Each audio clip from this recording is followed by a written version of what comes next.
मग संजय म्हणतो जे मूर्ख असतील ते इथं राहतील. काय म्हणतात?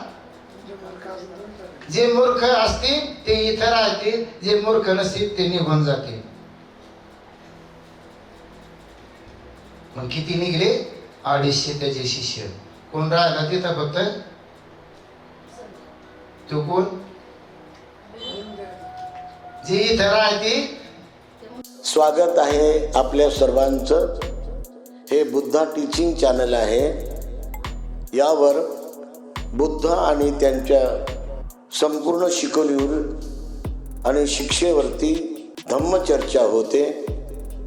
आपण सर्वजण बुद्धा टीचिंग चॅनलचा लाभ घ्यावा.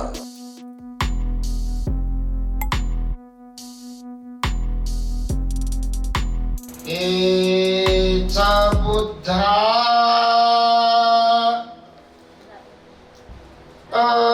अतीताच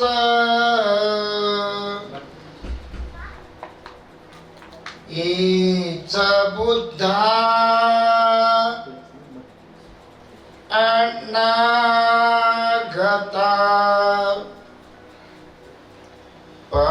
पचुपन्नाच ए बुद्धा अहं वन्दामि सर्वदा.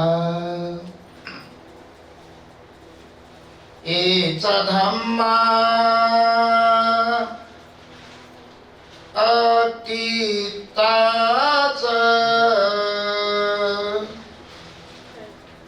एच धम्मा अनागता पचुपन्नाच ए धम्मा अहं वन्दामि सर्वदा. एच संघा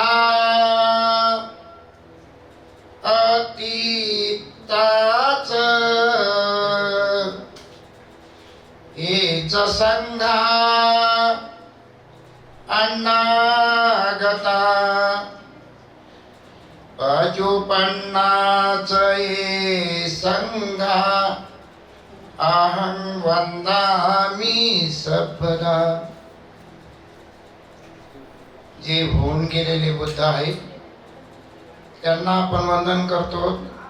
जे वर्तमान काळात आहेत त्यांना पण करतो आणि जे भूतकाळात आहेत त्या तिन्ही काळात जे बुद्ध आहेत, होऊन गेले, होणार आहे, अशा तिन्ही काळातील बुद्धांना आपण बुद्ध धम्म संघाला वंदन करतो. आज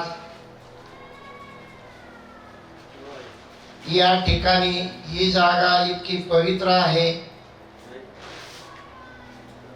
नाव बी त्यांचं सिद्धार्थ आहे. काय आहे? मग सिद्धार्थाच्या नावाला अपवित्र ठरत नाही आहे. जसं नाव आहे तसं आचरण पण आहे. कोण? सिद्धार्थ सत्यच बोलतात, असत्य बोलत नाही. सत्यच वागतात, सत्यच बोलतात. म्हणून सत्याच्या वचनानं माणसाचं मंगल होतं. कोणत्या वचनानं? कोणताही मानव असो. पण सत्य हे कोण शोधलं? सिद्धार्थाने. दुःख आणि सत्य याच्यासाठी त्यांनी या मानवासाठी आपलं जीवन व्यतीत केलं आणि सत्य त्यांना ज्ञान प्राप्त झालं आणि इतराला त्यांनी केलं. म्हणून ही जागा कोणती आहे? पवित्र आहे. ह्या पवित्र जागात बरेच दिवस ह्या जागेला सतत उजवळा मिळतो. ज्या ठिकाणी काश्या वस्त्रधारी आहे ती जागा रमणीय आहे. म्हणून ही जागा कशी आहे? म्हणून अशा ठिकाणी सिद्धार्थ आणि 7,700 राजे असलेली किती? कोणती नगरी? वैशाली. तशी आमची वैशाली ताई पण या ठिकाणी 7,000 राजे अशा ठिकाणची त्या नगरामध्ये या सिद्धार्थाला जी पत्नी लाभली यशोधरावानी त्यांनी दोहीनं मिळून जे काही आपलं जे पुण्यकर्म आहे बुद्ध धम्म संघात ते अनेक काळापासून त्यांनी आपलं जीवन व्यतीत केलेले आहे आणि त्यांना लाभलेले. जसे अशोक राजाला 29 सामनेर लाभलेले होते. कोणाला? कलिंगचं युद्ध सर्व युद्धात जिंकलं. त्या युद्धात फार ते दुःखी झाले. सर्व कोणाच्या मुलं, कोणाचे पती, कोणाचे मामा, कोणाचे हे त्या युद्धामध्ये काय झाले? नष्ट झाले. म्हणून ते राजवाड्या भोवती सर्व येऊन असे आक्रोश करू लागले, आता आम्ही काय करावं. त्यावेळेस त्या अशोकाला खूप पश्चाताप झाला. याच्यातून कशी माझी सुटका होईल आणि याच्यातून मला कोण सोडवणार अशा वस्तूमध्ये त्या 29 सामनेर आहेत. अनेक पंथाचे अशोकानं ज्ञान घेतलेलं आहे पण त्यांचं समाधान झालेलं नाही. म्हणून ते समाधानकारक ते 29 ते सामनेर त्या अशोकाकडे येतात आणि अशोकाकडे आल्यावर त्याला ते सामनेर सांगतात, हे राजा दुःखी होऊ नको, या दुःखातून मुक्त होण्याचा मार्ग पण आहे, पण तुम्ही माझ्या बरोबर चला. तसे बंदीजीने आताच सांगितले की 4 धाम मध्ये कोण आहे? 4 धाम मध्ये कोण आहे? बुद्धच आहे. 4 धाम मध्ये कोणते देवदेवता नाही आहे. त्याला काय म्हणतो आपण? पण त्यांनी आपलं चोरून घेतले, त्याला 4 धाम ठेवले आणि जातात कुठे? बुद्धालाच जातात. बुद्धाची जागा नष्ट झाली नाही, ती तशीच आहे. म्हणून 4 धाम मध्ये कोण आहे? 4 आयरे सत्य. त्या ठिकाणी ती जागा पवित्र आहे. तशीच आज पण ही जागा काय आहे? आजची जागा ही पण पवित्र आहे. या पवित्र जागेमध्ये ज्या वेळेस अशोक राजा जातात आणि ते 4 धाम मध्ये भंतीजीला सांगतात, भंतीजी त्यांना उपदेश देतात, हे 4 ठिकाण या जीवनामध्ये खूप महान आहेत. म्हणून अशोक त्या ठिकाणी आपली वस्तू तिथं तयार करतात. 84,000 स्तूप आणि चैत्य बांधतात आणि नंतर येतात. शांत म्हणले, आता भंतीजी याच्या पलीकडे काही आहे का? याच्या पलीकडे काही आहे का? मी जेवढं युद्ध केलं, जितकं कमवलं तेवढं मी काय केलं? दान देऊन टाकलं. कोणाला? या धम्माला मी जाणलं, मी बघितलं, माझ्या याच्यात आता युद्धाने विजय झाला नाही. कशाने झाला? या दुःखातून मुक्त होण्याला माझा विजय युद्धाने झाला नाही. माझा विजय, मी आता शरण जात आहे धम्माला. मला धम्मदान तुम्ही जे दिलं, या धम्मदानाला हा माझा विजय दिवस. त्या विजयदशमीच्या दिवशी बाबासाहेबांना आपल्याला त्या धम्माकडे घेऊन गेले. म्हणून ते भिक्षू 29 आहेत आणि आणि अशोक राजा त्या ठिकाणी महान अशा कृत्याची सर्व जीवन, सर्व धन दान करून टाकलं आणि शांत झाले आणि म्हणले, भंतीजी आता काही शिल्लक आहे का? भंतीजी म्हणतात, हो राजा, अजून पण दान शिल्लक आहे. काय आहे? म्हणजे काय भंतीजी, असं एवढं मी जेवढे कृत्य माझ्याकडे होते तेवढा इतकं मी ठेवलं नाही, जितकं कमवलं तेवढं दान देऊन टाकलं. तरी तुम्ही म्हणतात याच्यावर दान. बर काय आहे बंदी जास्त दान? आणि ते राजा दानात दान श्रेष्ठ दान दायेत दान. कोणतं दान? दायेत दान. आणि दायेत दान काय म्हणजे असं काय आहे?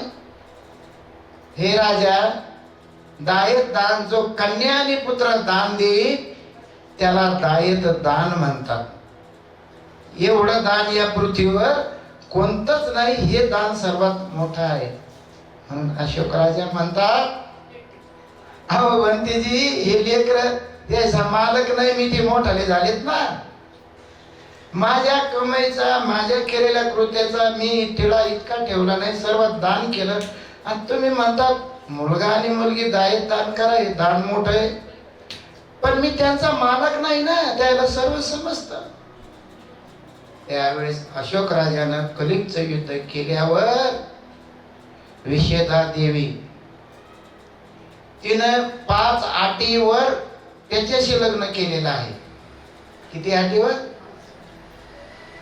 5 शिलेचं पालन करशील तर मी तुझ्याशी विवाह करते. कलिंगचं युद्ध झालं, त्यांनी शस्त्र उचललं आणि विषेधा देवी आपले वस्त्र अलंकार काढले आणि मुंडन करून भिक्षु निघून गेली. कोणाची पत्नी? कन्या आणि पुत्र आहेत. म्हणून त्यावेळेस काय म्हणतात, महेंद्र उठतो आणि म्हणले, अहो बाबा, ते बंदीजी म्हणतात ना, आम्हाला देऊन टाका ना, आम्ही आनंद आम्हाला दान करून टाका. त्यावेळेस ती कन्या आणि पुत्र दान केले. आणि त्या कन्या आणि पुत्राचं दान केल्यावर हा धम्म वाढीस लागला. कुठं लागला? पैसा, बंगला, माड्या काही दान जर दिलं तर हे कोणतं धन आहे? भांडकुदळ धन आहे, चोराचं धन आहे. कोणतं? पण धन सर्वात मोठं कोणतं? कन्या आणि पुत्र जो धन यायची. म्हणून ती अशोकानं कन्या पुत्र दान दिल्यावर ते आपले धम्म प्रसाराला मुंडन करून जातात. आणि मुंडन केल्यावर धम्माचा प्रसार अनेक चालू होतो. बरेच काळ चालला. पण आज सिद्धार्थाच्या या जागेमध्ये पुन्हा पण तो उदयाला आला. आज 24वी धम्म परिषद आहे. आणि ज्या माता पित्याच्या पोटी ज्यांनी जन्म घेतलेला आहे ते डॉक्टर S.R. इंदवंस, त्यांनी आपला माता पित्याच्या पोटी जन्म घेऊन त्यांनी आपल्या माता पित्याचे उपकार फेडण्यासाठी ते खांद्यावरच आहे. उपकार म्हणजे खांदा. जे पुण्यकर्म माता पितासाठी करतील ते खांद्यावरच आहे. कुठं आहे? ते जिवंत आहे तोपर्यंत त्यांचं ते काय करतात. म्हणून त्यांचे जो काही माता पित्याचा जो हे आहे, भिक्खू संघाला पण त्याची अनुमती आहे माता पित्याची सेवा करण्याची. म्हणून आज डॉक्टर इंदवंस महाथेरो यांनी या जागेवर ही जागा उज्ज्वल करण्यासाठी, नामरूपाला आणण्यासाठी, नाम आणि रूप हे 2 वस्तू आहेत. तसे सिद्धार्थ आणि आमच्या वैशालीताई या बहीण भावंडासारखेच राहतात. त्यांचं धन कमी झालंच नाही, ते वाढतच जातं. म्हणजे त्यांचं अंतःकरण प्रांजळ मनानं असतं. जसं अनाथ पिंडक आहे. कोण आहे? कोणामध्ये? उपासकामध्ये. पण उपासिकेमध्ये असून कोण? मग आमची वैशालीताई पण कोण आहे? म्हणून भगवान बुद्धाने 4 संघाची निर्मिती केली. किती? मग कोणते संघ आहे? 4 संघ कोणते आहेत? भिक्षू आणि भिक्षुनी किती संघ झाले? मग दोन संघ कोणते? उपासक आणि उपासिका. हा धम्म नुसत्या भिक्षूला दिला नाही, भिक्षूला दिला नाही, याच्या आधारे नाही. आज तुम्ही बसलात, किती पुण्यवान आहात. तुम्ही नसतात उपदेश कोणाला द्याला बुद्धाला? उपासकच नसतील उपदेश कोणाला देणार आहे? ज्ञान कोणाला सांगणार आहे? म्हणून देवाला आणि मानवाला ज्ञान सांगणारे तथागत सम्यक संबुद्ध आजचा जो 24वा धम्मपरिषदेचा दिवस, बरेच दिवसापासून आम्ही या उज्ज्वल ठिकाणी येतो. ही जागा फार उज्ज्वल असते.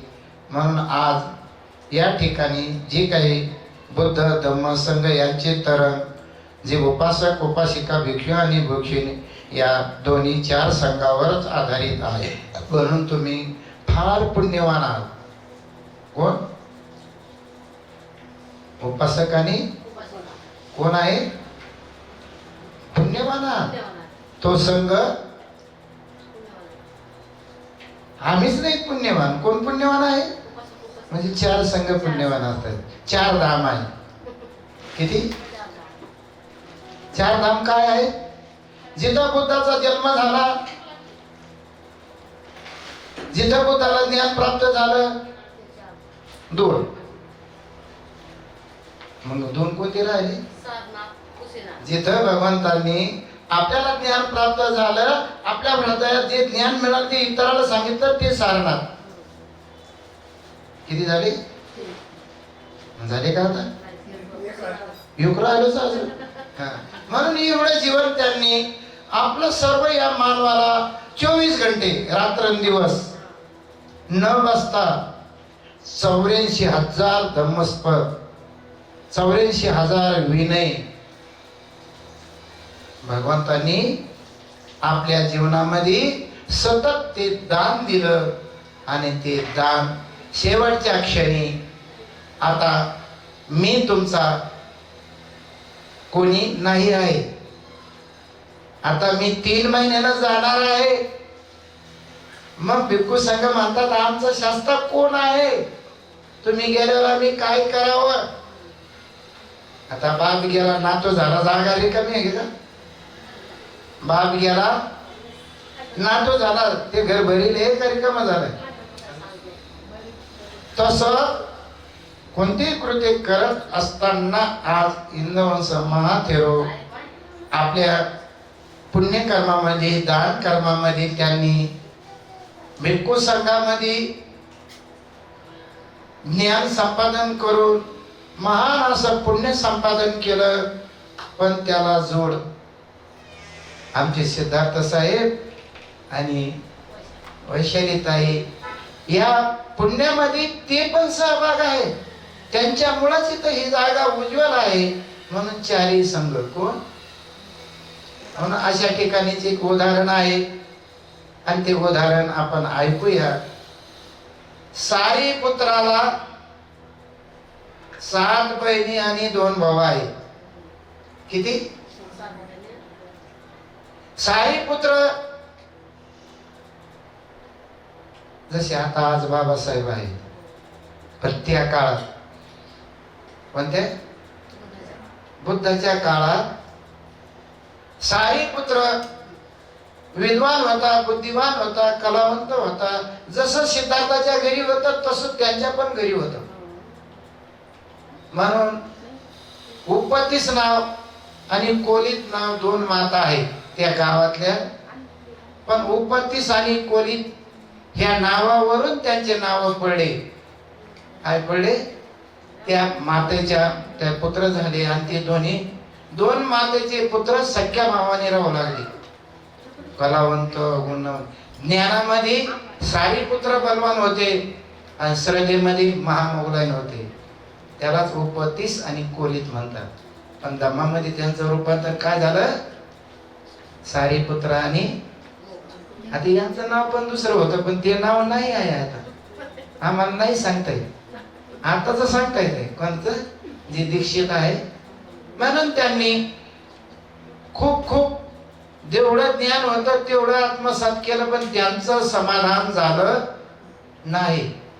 मग ते कटाळे तिथं म्हटले आपल्याला सत्य सापडलंच नाही आणि आपण सत्याच्या शोधात होतो, तिथपर्यंत आपण पोहोचत नाही, चला आपण आता. पण ज्याला सत्य सापडलं त्यांनी एकमेकाला सांगा, म्हणून हे जेवढे पंत होते तेवढे सोडून ते कटाळे, त्यांना त्यांचं ज्ञान त्यांच्या मनासारखं मिळालं नाही म्हणून ते वापस चालले. पण त्यामध्ये सारनाथला नेमकीच 5 भिक्षूपैकी एका भिक्षूला राजगृहात जायचं ठरलं. कुठं? त्याचं नाव आहे अश्वजित. काय आहे? आणि ते अश्वजित त्या चारिका करण्यासाठी जातात. नेमकीच त्यांनी काय केलं होतं? दीक्षित झालेले होते. किती जण? 5 जण होते. गुरुजी पहिले भिक्षू किती कोण आहे? 5 जण. किती आहे? आणि त्या 5 जण भिक्षूला, त्याच्यातले अश्वजित नावाचे भिक्षू आहेत, ते चारिकेसाठी जातात आणि सारीपुत्र त्या राजगृहातून त्याच्या चालण्याचा, त्याच्या चेहऱ्याचा, आता हे लाईट आहे ना, असं त्याचं शरीर चित्र तरंग त्याच्या शरीरातून बाहेर निघत होते आणि ते सारीपुत्र घेत होते. जसे आम्ही ऐकतो, आम्ही सांगतो, तुम्ही ऐकता, पण बुद्धाच्या शरीरातून 9 रंग निघतात. किती? तसे त्याच्यातून 3 कलर ते खेचू लागले सारीपुत्र. पण सारीपुत्र चालला आहे. अश्वजित आपल्या पायाच्या अंगठ्यावरच नजर आहे, इकडे तिकडे बघत नाही, कोण दिलं तर घेतात, नाही तर ते चाली राहतात. त्या नगरीत चालता चालता जो बसलेला आहे तो उठायचा, उभा असला तो त्याच्या बरोबर चालायचा. अशी नगरी त्याच्या सारीपुत्र त्या अश्वजिताच्या माग चालू लागली. आणि बिंबिसार राजा वरच्या छतावर म्हणतो, अरे एवढी पब्लिक कशी काय? सारी नगरीच त्या माणसाच्या काय असाय? सेवकाला सांगतात, जा ते काय प्रकार आहे ते तुम्ही बघा आणि मला येऊन सांगा.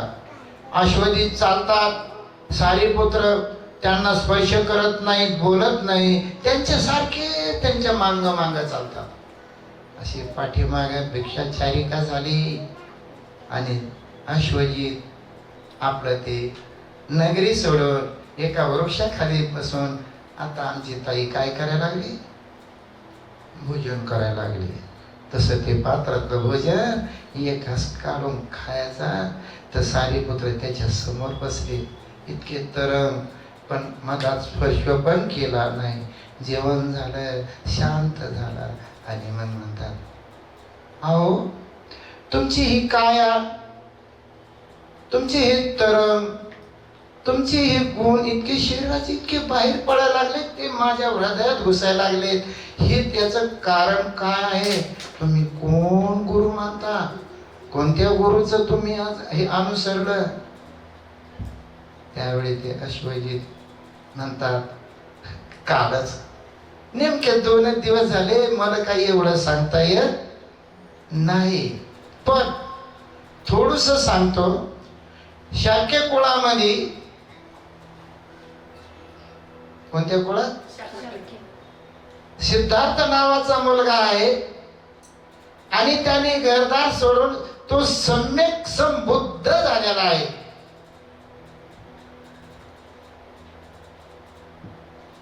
त्याची शुद्ध धनाचा मुलगा आहे. कोणत्या कुळातला? कुळात कुळ, शाक्य कुळ लय मोठं कुळ आहे. आपली पण कुळ किती? 2-4 आहे. किती आहे आपली कुळ? कोणते कोणते? आंधवान, लाडवान, ते आणि त्याचे लय मोठे झाले. कसे? म्हणून आपल्या पोरी पण देत नव्हते, त्याचे पण करत नव्हते. पण आता तुमच्या टोकरीवर बदल नाही. तुम्ही कोण आहेत आता? बामणाच्या. आणि बामणाचा जवळ कोण?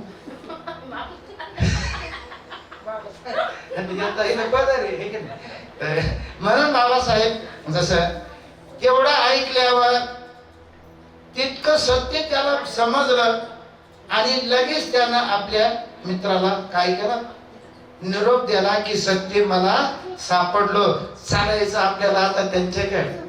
भगवंत कुठं होते? वेळूवनामध्ये. म्हणून सारीपुत्र आणि मोगलाई 250 शिष्य संजयच्या गटामध्ये होते. संजयचं ज्ञान ते ऐकत होते, पण त्यांचं समाधान झालं नाही. म्हणून काय म्हणतात, अरे हे सारे जण तर आपल्यावरच आहेत, 250 हे आपल्यालाच मानतात. दूर झालंय सारीपुत्राला आणि मोगलाईनं. म्हणले गड्या हो, आता आम्हाला याच्यात राहायचं नाही, आम्ही आता या पक्षातून. तुम्हाला कुठं राहायचं? याच पक्षात. म्हणून या पक्षातून त्या पक्षात आम्हाला जायचंय. आम्ही बुद्ध वेळूवनामध्ये आहेत, आम्हाला आता बुद्धाचाच पाईक बनायचं आहे, दीक्षित व्हायचं आहे आणि धम्माचं आचरणच करायचं आहे. आता आम्हाला कोणतं नाही. सारीपुत्र आणि मोगलाई त्या 250 शिष्याला म्हणतात, तुम्ही चालले, आम्हाला नाही राहायचं इथं. काय म्हणतात, आम्ही पण राहत नाही, मग आम्हाला तुमच्या सोबत यायचं. पण ते चला म्हणजे आपल्या गुरुला सांगू. कोण? 250 त्या गुरुकडे गेले. त्याच्या गुरुचं नाव आहे संजय बेराटीपूत. आणि तिथं जाऊन काय म्हणतात, हा हो आम्ही चाललो, तुम्ही आमच्या बरोबर चला. मग संजय म्हणतो, जे मूर्ख असतील ते इथं राहतील. काय म्हणतात, जे मूर्ख असतील ते इथं राहतील, जे मूर्ख नसतील ते निघून जातील. मग किती निघले? 250 त्याचे शिष्य. कोण राहिला तिथं फक्त? तो कोण? जे इथं राहतील ते कोण आहे? मूर्ख आहे. माझं एवढं ज्ञान सोडून मी जाणार का? तुम्हाला जायचं तर जा, पण जे मूर्ख असतील ते इथं राहते, जे मूर्ख नसतील ते निघून जाते. आणि सारेच गेले, फक्त कोण राहिला? संजय राहिला. तो मूर्ख तिथंच राहिला. म्हणून मूर्खाची संगत धरू. कोण म्हणत? म्हणून तुम्ही मूर्खाच्या संगतीला आलात का? मग कुठे येऊन बसला? तुम्हाला कोणताच अपाय होणार नाही, पण घरच्याला लय अपाय आहे का नाही? त्याला काम नाही काही, आणि ते पण धम्म बुद्ध धम्म संघ या 3 रत्नाची जर आचरण केलं तर या पृथ्वीवर असं एकही रत्न नाही. हेच 3 रत्न देव आणि माणसाचे उद्धार करते गुरु तथागत सम्यक संबुद्ध यांनीच हे 2 रत्न धम्म आणि संघ स्थापन केले, निर्मिती केली धम्माची आणि संघाची. जर अशोक राजाने कन्याने पुत्र दान दिले नसते, आम्ही कशाला आलो असतो इथं? आमचे माता पिता सोडून आम्ही कशाला आलो असतो?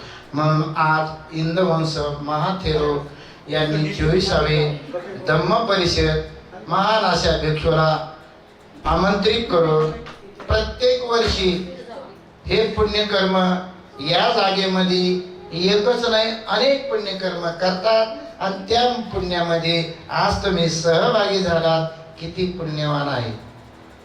पण काही लोक रडत पण होते. काय होते त्याचं पण माहिती आपल्या बुद्ध आणि त्यांच्या धम्मामध्ये. ज्या वेळेस सिद्धार्थाचा जन्म झाला आणि सिद्धार्थाची माता म्हणते मला माहेरी जायची आहे, अशी इच्छा शुद्ध धनानं दिली. शुद्ध धनाकडे गेले. सोन्याच्या पालखीत, कोणाच्या पालखीत? आपली वाजत गाजत कपिल वस्तून देह नगरीला चाललेली. आणि ती माहेरलाही गेली नाही आणि सासरला राहिली नाही. कुठे तिनं बाळाला जन्म दिला? आणि आपण कुठे आहे? सिद्धार्थाच्या बांगल्यात. कुठे? आणि सिद्धार्थाचा जन्म कुठे झाला? म्हणून अशा वस्तूमध्ये त्यात तिथं जन्म झाला आणि त्या बाळाला तिथूनच घरी आणलं. कुठं? ना माहेरी ना सासरी. म्हणून राजवाड्यात आल्यावर 4 दिवस झाले. किती? 4थ्या दिवशी बुद्ध जन्मला असं अशीच मुलीला माहीत झालं. काय झालं? तो तिथं आनंदात त्या जंगलात उड्या मारू लागला, जसे आता डीजे वाजते तसे लग्नात. तुम्ही पण, आपण सारेच उड्या मारतो. दारुडे तर मारते त्याचे पिऊन अंगात येते, पण तुमच्या नाही पिऊन पण तुम्हाला पण आनंद होतो.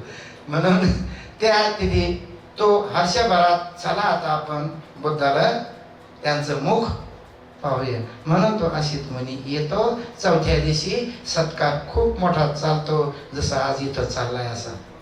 कुठं? म्हणून तिथं राहणारे लोक राजातून येऊ लागले. तिथं वेळच मिळत नव्हती. म्हणून तो ऋषी त्या दाराशी उभा राहिला. त्याला कोण जाऊ देत? मग ते सेवकाला म्हणतो, अरे जा, राजाला जाऊन सांग एक तपस्वी दर्जात उभा आहे. त्यावेळेस सेवक जातो आणि त्यांचा निरोप म्हणतो. शुद्धधन होतं, जा त्याला अगोदर येऊ द्या, घेऊन ये. सेवक घेऊन जातो. बाळ नेमकंच नावून टाकलेलं आहे आणि ते अशीच म्हणी तिथं जाऊन बसलेले. तेव्हा शुद्धधन म्हणतात, हे राजा, माझ्या जन्मल्यापासून तुमचा आमचा कधी संबंध आला नाही. तुमचं याचं कारण काय आहे? तर कशासाठी आलात तुम्ही? अशीच म्हणते, राजा, अरे तुझ्या घरी बुद्ध जन्मले म्हणून ते पाहायला आलो मी. मग तुला काही नाही, मी बुद्ध तुझ्या घरी तुझ्या पोटी जन्मला म्हणून त्याला पाहायला आलो, त्या बुद्धाला. अहो महाराज, मुनिराज, बाळ नेमकंच नावून टाकलेलं आहे. थोडस थांबा, 1 मिनिट 2 मिनिट, त्याला जरास. तर ते असे म्हणते, असे महात्मे कधीच झोपत नाही. आणि ते बाळ पाण्यात हातपाय आपले त्याचे हलवणं. शुद्धधन राजा जातात, बाळाला आणतात आणि अशोक मुनीच्या हातावर ठेवतात. अशोक मुनी त्या बाळाला असं निहाळतात. तुमच्या अंगावर लय मोठे शिक्के, प्रत्येकाचे कोणाचे, त्याला तीळ म्हणतो, कोणी म्हस म्हणत, पण त्या बाळाच्या अंगावर 80 शुभ चिन्ह आणि 32 लक्षण. तर ते जाणणारे होते, हे सम्यक संबुद्ध बालक होणार.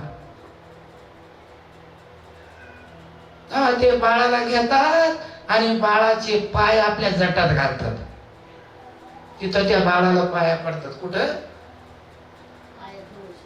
जटात घालतात, पाया पडतात आणि पाय असं खाली केल्यावर ढसाढस रडतात. कोण? शुद्धधन राजा घाबरू लागला.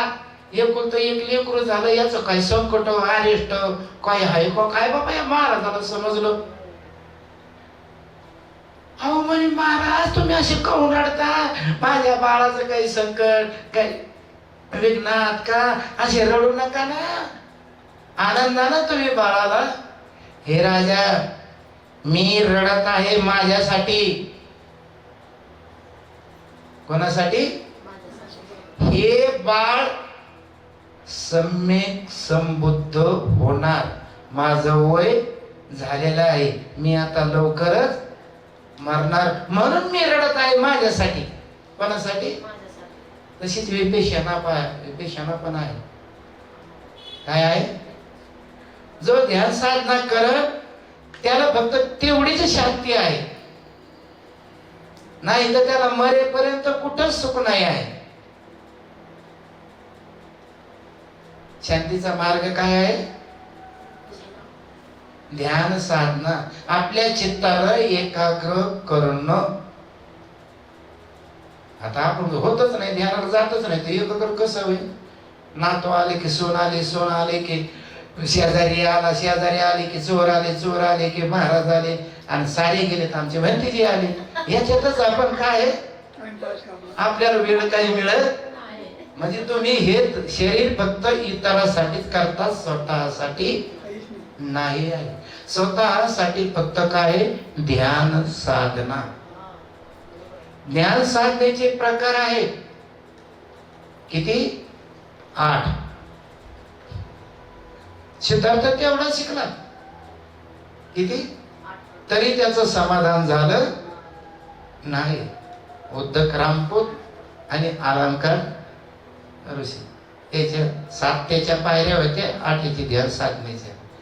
म्हणून याच्यात क्यागामती, भानामती हे जे शिकले, ध्यानात बसले, याने साऱ्या खोड्याच केले. पण बुद्ध त्याच्याही पलीकडे गेले की मी वाईट मार्गात. म्हणून पंचशिलाला खूप महत्व आहे. जो शीलवान आहे त्याला ध्यान साधना करता येते, ज्याच्याकडे शील नाही त्याला ध्यानात कधीच बसता येत नाही. म्हणजे शील इतकं महान या पृथ्वीवर, या शरीरात कोणत्याही जीवाला शिला इतका. म्हणून ते ध्यान साधनेमध्ये बसतात. ध्यानामध्ये बसता बसता स्वतःचा शेवटचा क्षण आहे, शेवटची वैराग्याची काय आहे? डिग्री आहे. जशा बाबासाहेबांनी डिग्र्या काढल्या तशा सिद्धार्थानं पण काढल्या किती. पण शेवटची डिग्री कोणती काढली?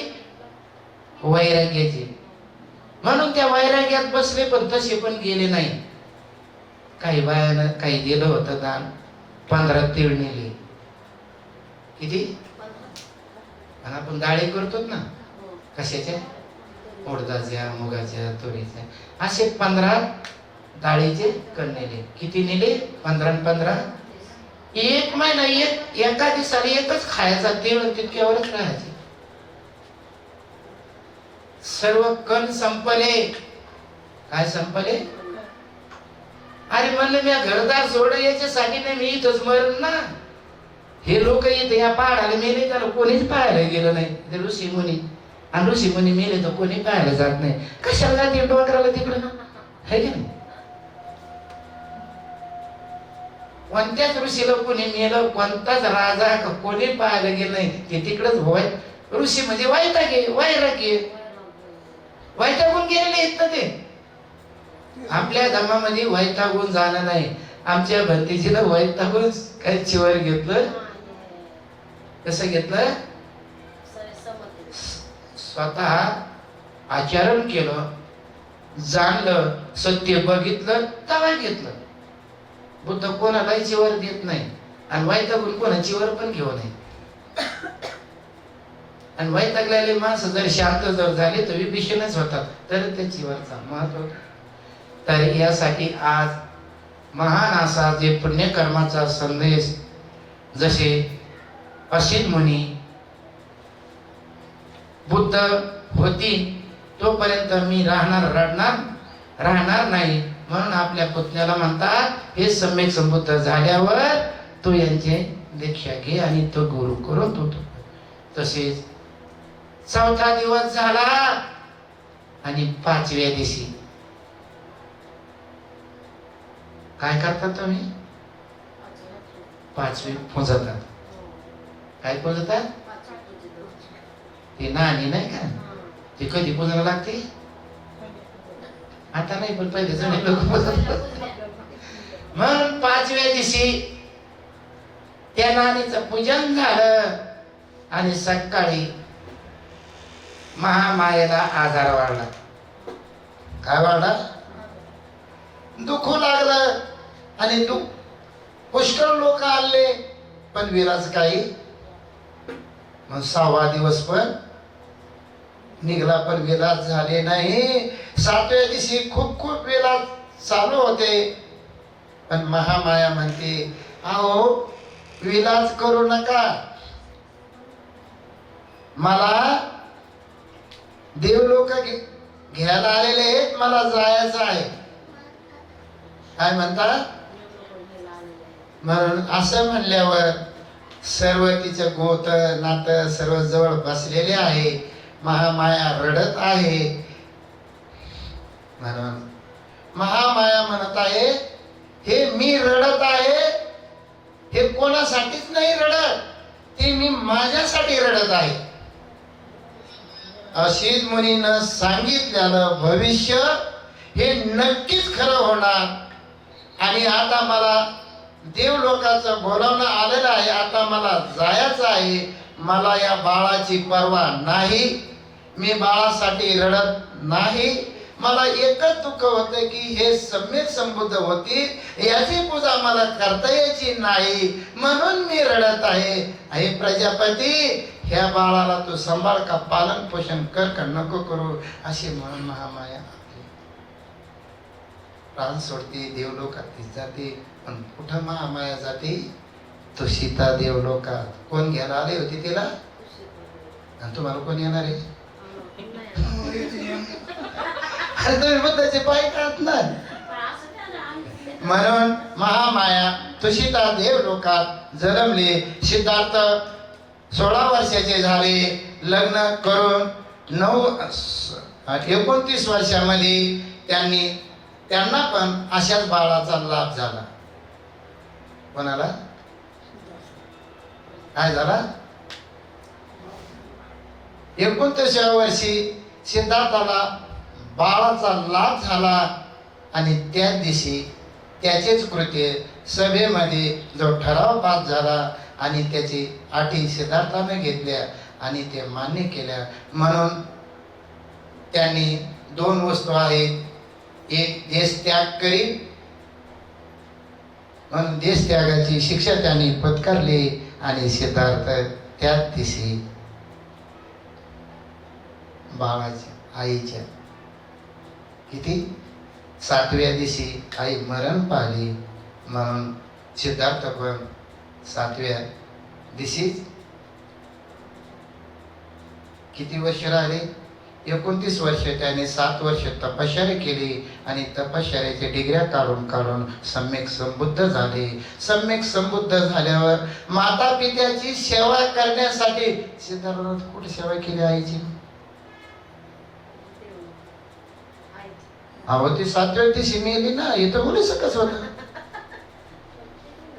म्हणून सम्यक संबुद्ध झाल्यावर माता पित्याची सेवा करण्यासाठी ध्यानामध्ये बसल्यावर,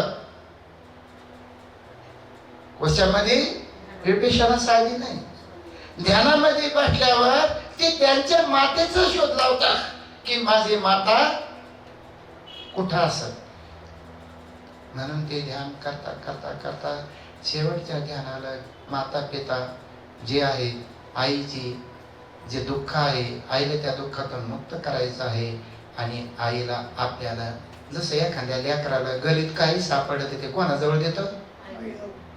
दुसऱ्याला नाही देत, घेऊ देत नाही, हात लावू देत नाही. काही सापडू देत, पण ते देईन कोणाजवळ?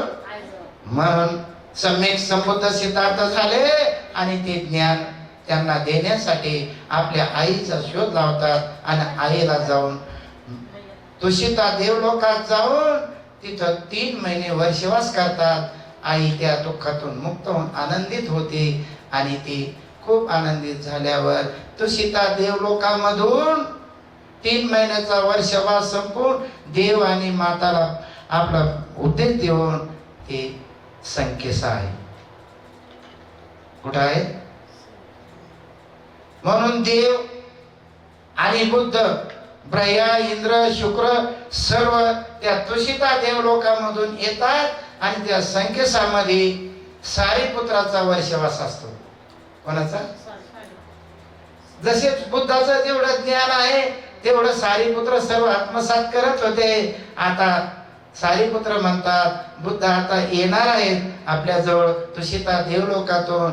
म्हणून सारे देव मानव एक ठिकाणी त्या संकेसामध्ये तिथून उतरतात आणि संकेसामध्ये येऊन आपल्या सर्व मानव देव लोक त्यांचा सत्कार करतात. आणि हा कार्यक्रम भरपूर लांबलेला आहे, मी जास्तच बोललेलो आहे, तर जास्त न बोलता इथंच थांबतो. सर्वांचं मंगल हो, सर्वांचं मंगल हो, सर्वांचं मंगल हो.